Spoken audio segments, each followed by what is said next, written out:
Welcome back to the channel, everybody, and today it is yet another mock draft where we let free agency sort of settle in a bit here, let trade rumors amp up, and I'm going to give you 2 rounds of a mock draft with a couple of trades in there, and I'm sure you can see from the title the major trade that I'm talking about, and that is running back Derrick Henry. We are going to put in the Aaron Rodgers trade, especially now that the Jets have 2 second-round picks. It seems pretty obvious what they're trying to go for there in terms of draft value, so we can work that out as well. I've also started working on my player rankings for the entire NFL so we can get into the deep dive series at the very beginning, I guess, in June. Once all those those designated June 1st cuts happen and all that stuff, I can start getting into that. But I've already started with it. It's going to be super in depth, so keep on the lookout for that. But it's still mock draft season, and let's get into it. Let's get into that Derrick Henry trade, because I think it's going to be quite interesting and it's going to require some explanation. People are probably going to freak out, but just hear it out. All right, let's get to it.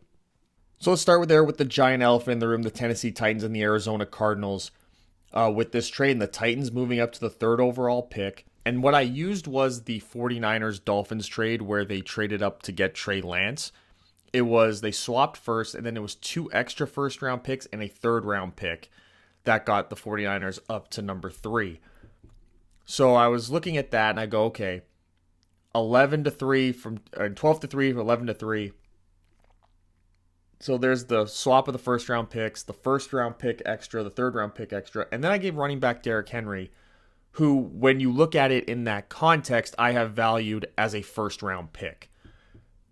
Which, when we look at the running back market, when we look at the trade market, when we look at Derrick Henry's contract, the fact that he is getting older and teams are probably anticipating at any moment now he's going to fall off a cliff just due to the workload he's had and some of the injuries he's had, I might actually be overvaluing Derrick Henry's trade value on the market right now. But I think that Arizona, based upon what their offense looks like, based upon the kind of things that they're going to want to do when Kyler Murray does return, I think putting Kyler and Derrick Henry in the same backfield is going to be something very appealing to them. And I think that trading him away as if he was acquiring him as if he is the value of a late 1st round pick, I think that they could foresee that being something worth it to them, especially because Kyler Murray's not going to be playing early on in the season. So you want to have a guy in there that can carry the offense in the meantime and make things a little bit easier, perhaps for that offensive line, make things a little bit easier for whoever your quarterback is, whether it's Colt McCoy or whoever it is that they bring in. Maybe they draft a rookie on day 3, still yet to be seen, depending on what happens with Hooker and Tanner McKee and Aiden O'Connell and those kind of guys. We could see that. So, I mean, it does look like Derrick Henry, it's a lot. Some of you might be, but when you look at it in the context of that 49ers Dolphins trade, which is sort of the precedent that I was using, I think you can see that, oh, maybe I'm overvaluing Derrick Henry a little bit. But I do think this is a trade that if I was Arizona, I could justify certainly making it, because it does leave you still open. You're going to get one of the top 2 defensive ends, edge rushers, or one of the top 3 corners, just based upon how the draft is going to, really roll out here.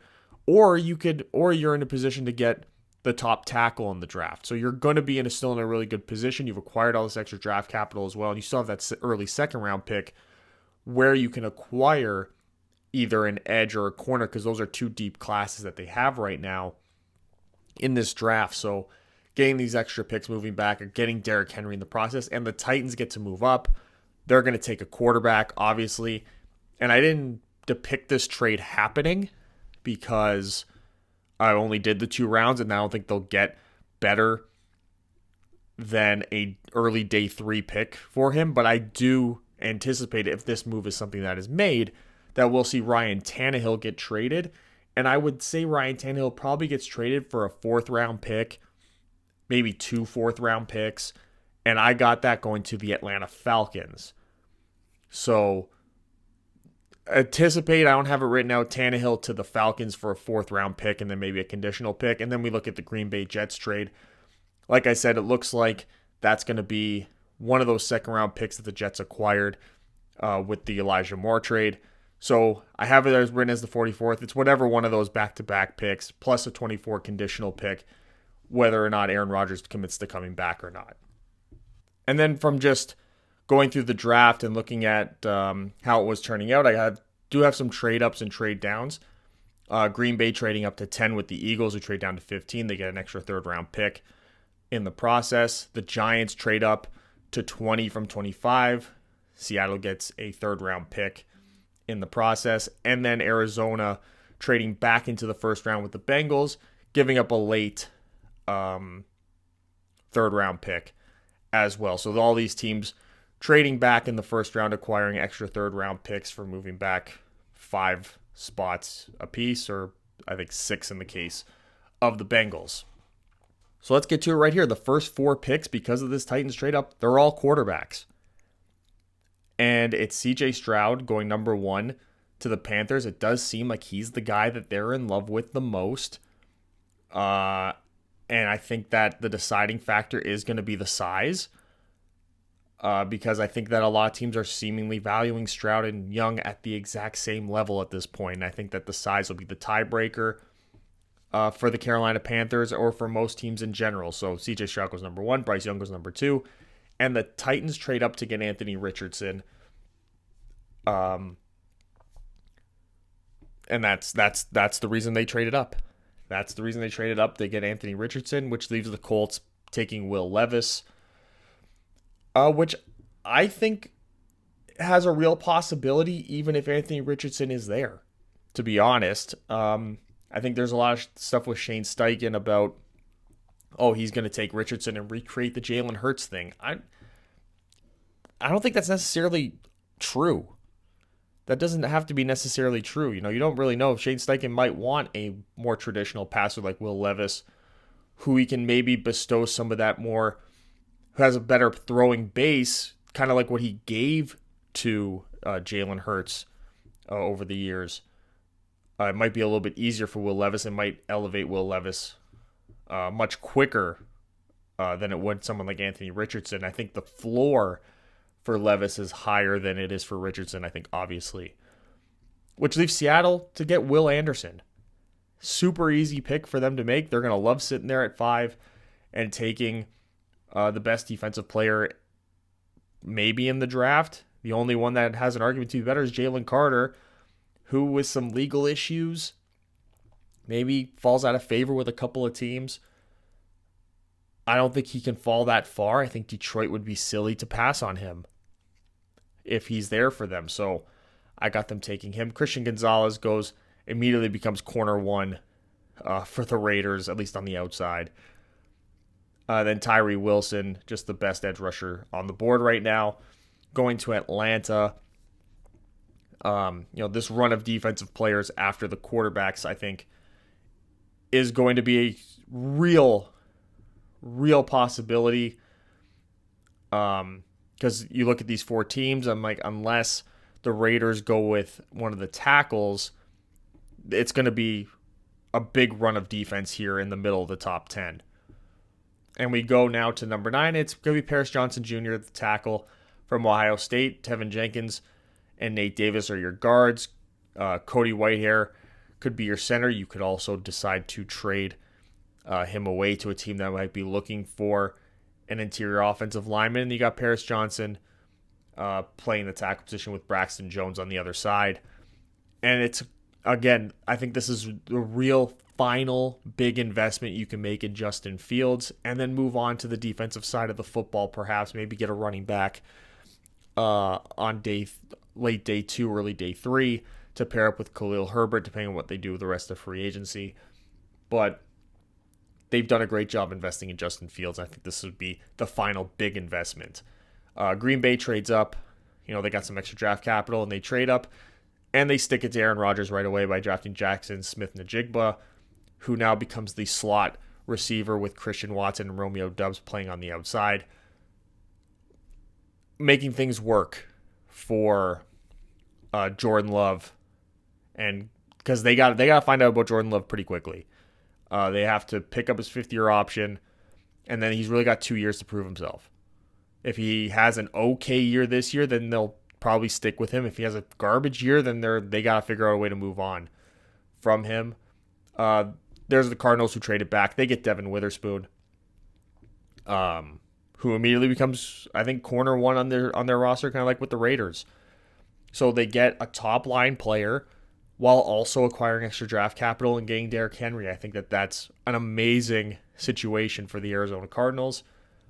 Lucas Van Ness going to the Texans. I think this is DeMeco Ryans' true blue edge rusher, who he can move around, maybe bump to the inside for a couple of things. This is the guy he's going to build his defense around on the defensive line. Then the Jets, they draft Broderick Jones with their new quarterback Aaron Rodgers. Make sure you get that tackle in there. Mekhi Becton can go play right tackle if he's even still on the team. Joey Porter going to the Patriots. He's a high character player, and I think that's something Belichick really likes if he's not going to trade down, which I think is a big time possibility as well. If they do stay there and Porter's there, I think he's a perfect fit for the culture that the Patriots like to build there, and pairing him up with Jonathan Jones, and you got Jack Jones in there. You got Marcus Jones. You got a good group in there. And there's also the rumors that Jonathan Jones is going to go and play safety anyway and replace Devin McCourty in that role. So I think it would make even more sense now you have Porter and the two Jones guys from last year as your corners, and then Jonathan Jones plays that Devin McCourty role that's now vacant. Eagles, they draft Bijan Robinson after the trade down. They did sign Rashad Penny. Whoop-de-frickin-do. Bijan Robinson is a long-term option. You get 5 solid years out of him at least, and then you can figure out what to do with him after that. But that's 5 years of pairing him with Jalen Hurts, which is invaluable considering how great of a player Bijan is. And you're also basically getting him and a third-round pick rather than just taking him at 10. And I got Peter Skoronski going to Washington. He can play all 5 offensive line positions, and I think that Washington would really love having that. Especially Charles Leno's getting a little bit older, so maybe you want to move on from him eventually. You have Andrew Wiley, who's sort of like a swing offensive lineman. He did a great job in Kansas City at the right tackle position, which I think is why he went to Washington to be with Eric Bieniemy. But Peter Skoronski can come in, play one of the offensive line positions, give him a strong offensive line. That was one of the things that really helped Kansas City during Bieniemy's run, is that they did make investments in the offensive line with Orlando Brown, with Joe Thuney, with Creed Humphrey, with Trey Smith. They made a lot of investments there, and I think that continuing that with Peter Skoronski, who can play any position you want him to. He wants to play tackle. Maybe he does play tackle, and Wiley plays guard. There's the possibilities are really endless when you add a guy like Skoronski to that offensive line room. Here's the next group here, and Darnell Wright going to the Pittsburgh Steelers. I think it just makes all the sense in the world there. It could be someone like Nolan Smith, who you see going there at 24 to the Vikings. I know they brought in Davenport on a 1-year, $13 million deal. I think people have to relax a bit when you see those 1-year deals, because that's usually in that second wave of free agency, like towards the end of that first week. Teams will sign these guys to 1-year deals just as a way to cover their butts, so to speak, in case a quality guy isn't there for them in the actual draft. But when a guy falls like that, you'll see teams do that and then just use them, especially when it's an edge player or an offensive lineman or a wide receiver. They will mix them in that first year and just have a really strong room for that 1 year, and then let that bigger contract sort of go out the door with that short-term 1-year investment, and then let the rookie who's going to be on a cheaper deal, more long-term success, take up a bigger role the second year around. It does help the younger players. I think Nolan Smith, because he had the injuries and stuff like that, maybe just mix him in a little bit, get him more acclimated. I think Brian Flores would find a real role for him. And then if Davenport doesn't work out, which is not unlikely, you got a young guy in there, and Zadarius Smith could be on his way out now, who's requested a trade. You could be more comfortable cutting him or trading him for like a late round pick or whatever. Quentin Johnson going to the Lions. I do like the idea of that, pairing him with Amon-Ra St. Brown, and then Jamison Williams. That's a great group. Great young group of receivers. Anton Harrison, maybe getting overdrafted here. But the Bucs, they are desperate to get a tackle and get offensive linemen in general at this point. So they may be overdrafting somebody on the offensive line throughout the draft, perhaps. They might be adding a tackle and an interior offensive guy that may be looked at as reaches, especially in the first 2 days. My New York Giants trading up for Brian Branch. 5 spots for Brian Branch. I do like it. I love the fit with Wink Martindale. We got by McCain on a 1-year deal. We got a bunch of guys that are playing in the cornerback room that are considered to be nickel guys that are, average at best. So I think just taking the best defensive back on the board will do a lot of good things for the Giants this season. And it gives them a little bit more flexibility with another Alabama defensive back that we have, Xavier McKinney, who we're going to be looking to give a long-term deal to. And if we can't do that, maybe we franchise tag him and Brian Branch sort of can sit there as an option as well for the next 5 years. Dolphins lose their pick because of voided, tampering, whatever. Chargers take Dalton Kincaid, tight end out of Utah. Again, long-term receiving tight end option. Investing in Justin Herbert. And then Deontay Banks going to the Ravens. Just adding a quality player into that cornerback room. Who is a great player when you watch him on the tape. And you hope that once he gets to the pros, he's not going to be that guy who takes the plays off, kind of the way that he looked like he did throughout his college career. You just hope that that's not the case. So here are the Jacksonville Jaguars going with Brian Breezy. I just like the fit. I like the long-term option there. Him and Roy Robertson Harris, I think pairing them together, and then Folu Fatukasi as more of a nose tackle. I think those three together would be a good group in that defense. And you got Trayvon Walker and Josh Allen, of course, coming off the edge. Osiris Torrance going to Seattle. They trade down. Still get the guy they were probably considering taking at 20 anyway. Michael Mayer going to the Cowboys. They have Jake Ferguson. I don't think at this time they've gotten anyone else to come in and play the tight end position for them. They got Brandon Cooks. So, get another receiving type player out there. A good mix of packages on the offense for Dak Prescott. You are losing Ezekiel Elliott. You did get Ronald Jones, but maybe they're looking to open up the passing game a bit more there in Dallas, and this will really help that. Jordan Addison to Buffalo. This is if they don't get DeAndre Hopkins. Don't really know where Hopkins will be going. Buffalo does seem to be in play for him, but I didn't work out that trade as of yet. I think that that's a real wild card. And yeah, I like Addison going in there with Gabriel Davis and Stephon Diggs. And you got Khalil Shakir as more of a gadget type of player anyway.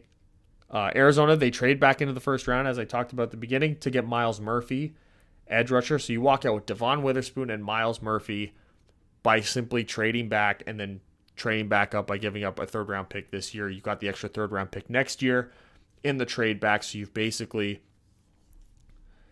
The trade right now, what it looks like is you've traded the third overall pick to get Devon Witherspoon, Myles Murphy, Derrick Henry, and a first-round pick next year. That's really how that trade ended up working out.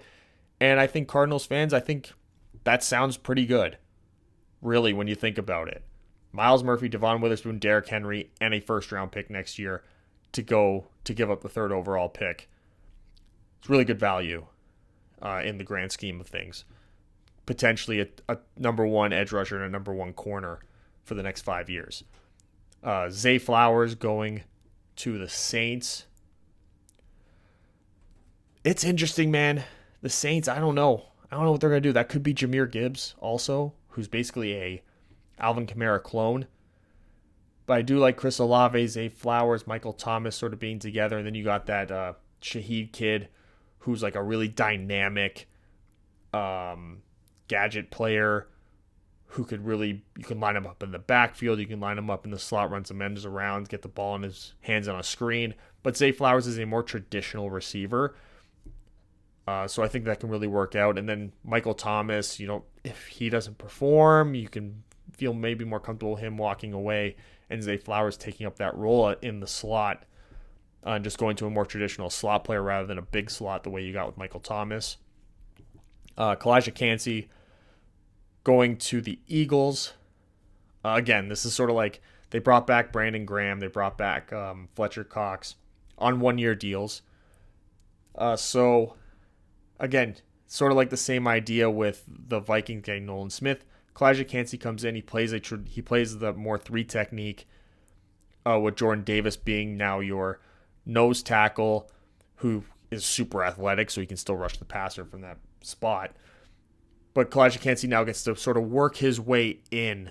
And now when, next year, Fletcher Cox, can walk away finally probably. And then Kalijah Kancey come in and take up a bigger role, kind of like what they did with Hargrave on his way out. And Jordan Davis now sort of taking up the mantle for all those snaps.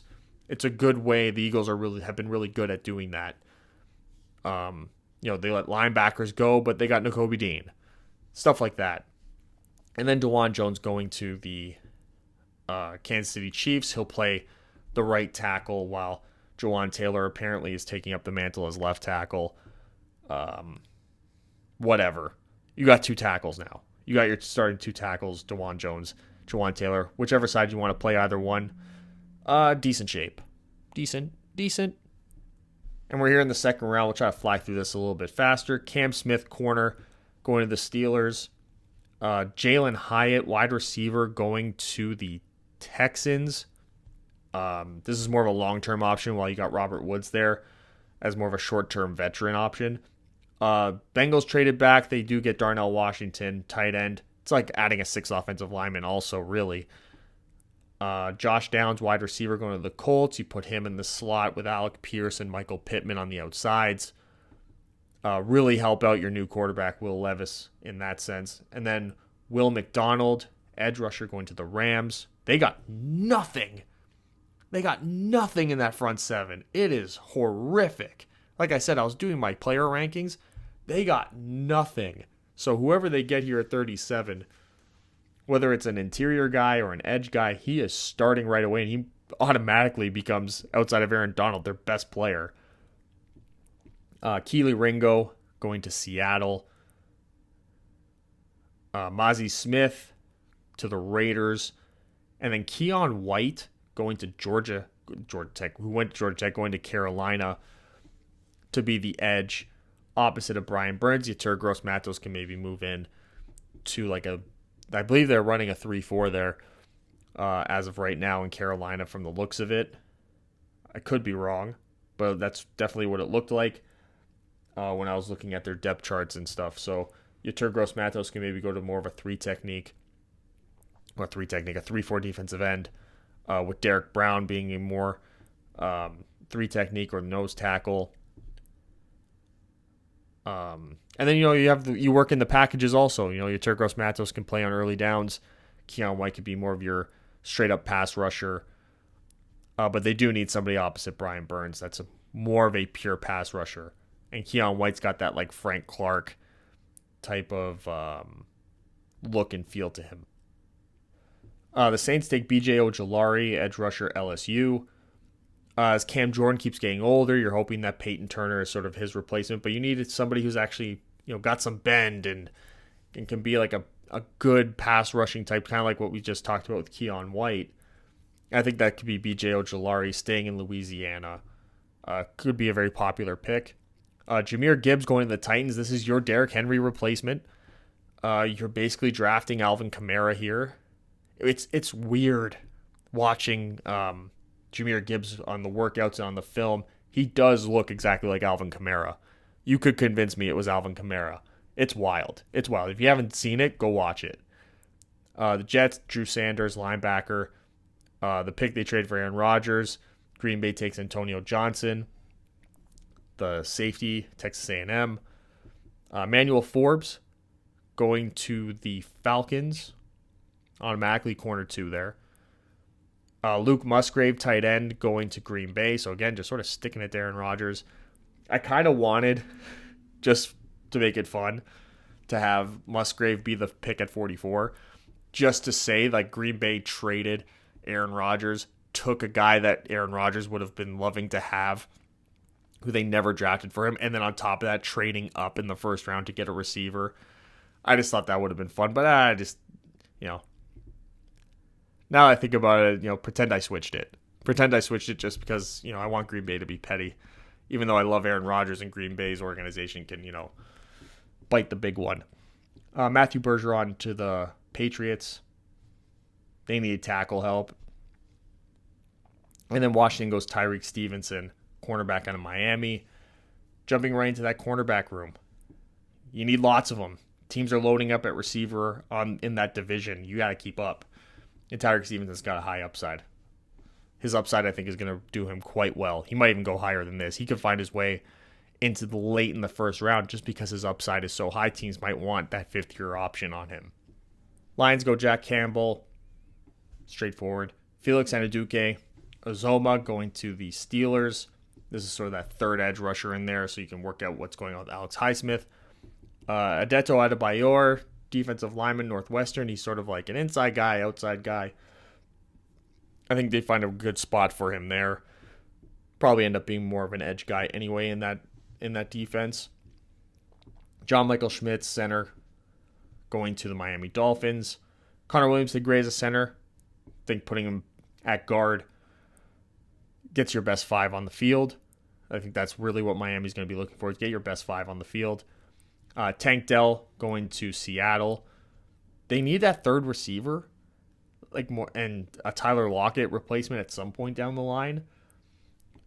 Tuli Tuipulotu going to the Bears. This guy can play inside, he can play outside.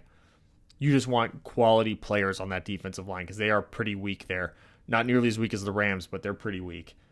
And then Siaki Ika, just space-eating, true nose tackle for the Chargers. And then here's the Lions again. DJ Turner, cornerback, Michigan. They get a corner, super fast. Put him out there with Okudah. They did bring in Emmanuel Mosley on a 1-year deal. So sort of, I think, the same idea of signing a veteran on a 1-year deal at a position of need sort of allows you to be a little more deliberate with drafting at that position. So I think getting DJ Turner, they can see, great athlete, high upside, maybe not somebody that you want to get starting minutes for in his rookie year. So you get a guy like Emmanuel Mosley, you have Cameron Sutton. So Mosley can play on the outside with Okudah, Sutton can play in the slot, and then DJ Turner can get some rotational work in his rookie year. Before then, you can let Mosley walk after that first year, and DJ Turner will be much more prepared to take up more of a high pressure role as more of a starter in his second year, while you're still maintaining depth at that position. So I think that would be the justification for that. So don't jump down my throat to be like, we signed Emmanuel Mosley for 1 year, $6 million. Prime training camp cut candidate. But if you keep him, you still need another corner. So there you go. And closing out here on the final slide, Steve Avila going to the Jags. He plays guard opposite Brandon Scherf. He can even play center if Fortner doesn't perform particularly well. Cody Mock to the Giants. That's a guard immediately. Giants need that interior help for sure. Trenton Simpson going to the Cowboys. Again, long-term answers for guys who might be a little toolsy right now, who you can situationally play and then have nice, smooth transitions out with some of the other veterans. Luke Weipler going to the Bills. Again, they've signed some interior guys. They signed David Edwards and stuff. But they're all 1-year deals, and they're 1-year deals you can get out of without taking hits. They're the cover your butt signings like I've been talking about. So you get Luke Weipler, I think, who could really, really, at least in the rookie year, might end up being the best interior offensive lineman in the rookie year. I think Osiris Torrance has the highest upside long term, but I think in just rookie year, Weipler could be that guy who could be the best interior guy coming out of this draft as a rookie. Then you got Zach Charbonnet to the Bengals. They were talking about bringing in another running back. It just doesn't make sense to me for it to be Ezekiel Elliott. Why would you pay Ezekiel Elliott and Joe Mixon? Keep Joe Mixon, get a rookie in there, and then if the rookie blows you away, then you can move on from Joe Mixon. But you know that you're not going to get that sort of blown away feeling from Ezekiel Elliott at this point in his career, even though I do think he is a little underrated right now based upon how people are talking about him. But it just makes sense with the contracts you have coming up that you're going to have to pay. You want to have potentially a running back who's familiar with the offense, who's reliable, who can play all three downs, and is on a cheap contract because you're going to have to pay T. Higgins, Joe Burrow, and Jamar Chase within the next 3 years. And that's $100 million between those three guys if you're going to keep them per year. So you have to be really prepared for that to happen. Bears take Julius Brents, cornerback, 6'3", play on the outside there with Jalen Johnson. And you got Kyler Gordon who can come in and play in the slot. Deion Henley, linebacker to the Eagles. Sort of the same argument there. Nakobe Dean's going to start. Henley can come in, play with Nakobe Dean right out the gate. Nice little young linebacking group there. And then Keanu Benton, interior defensive lineman from Wisconsin, going to Kansas City. Put him next to Chris Jones. I really like it. I really like that fit. Seems like a good idea to me. And there it is, 2 rounds for the mock draft. 2 rounds like we always do here on this channel. It's always better to do 2 rounds because you get most of the teams except for Denver and San Francisco. But who cares? Screw those teams. Let me know in the comments what you think, especially what you think of the Derrick Henry trade that I pulled out. And of course, subscribe if you haven't already. And I will see you guys with the next video next time.